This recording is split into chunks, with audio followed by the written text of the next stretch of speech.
এত মালামাল লাগবে না, তবে আমার আশা আপনার পিছনে দাঁড়িয়ে ইবাদত করব। আমার নবী বলে, উসমান রাদিয়াল্লাহু তাআলা, আজ থেকে তুমি আর নিচে বসে খাবে না, আর আজ থেকে তুমি দস্তরখানা বিছিয়ে খাবে না। তার মানে দস্তরখানা বিছিয়ে খেলে আল্লাহ মালে বরকত দেন।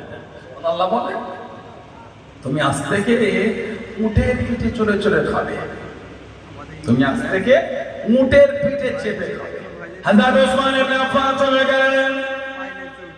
ও জওয়ান, ও আমার মুরব্বি বাবা, মেরা মুনেরা বলে, হযরত ওসমান রাদিয়াল্লাহু তাআলা উটের পিঠে চড়ে চড়ে খান, উটের পিঠে ঘুরে ঘুরে খান।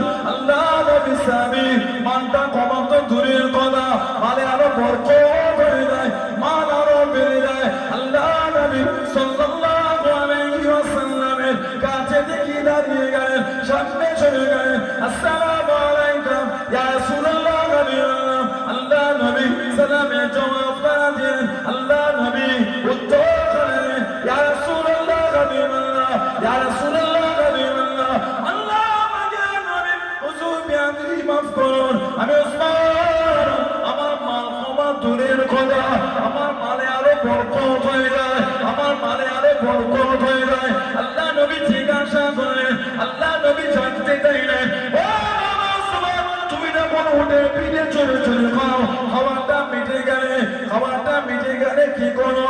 ইয়া রাসূলুল্লাহ, ইয়া রাসূলুল্লাহ সাল্লাল্লাহু আলাইহি ওয়াসাল্লাম, হুজুর আমি উটের পিঠ থেকে নিচে নেমে যেই লোকমাগুলি জমিনে পড়ে যায়, যেই লোকমাগুলি নিচে পড়ে যায়, ওগুলোকে খুঁড়ে খুঁড়ে এক জায়গায় জড়ো করে, ধুলোগুলোকে সাফ করে, ময়লাগুলিকে সাফ করে, আল্লাহ আমাকে দেওয়া রিজিক মনে করে আমি ওগুলোকে আবার খেয়ে নিই।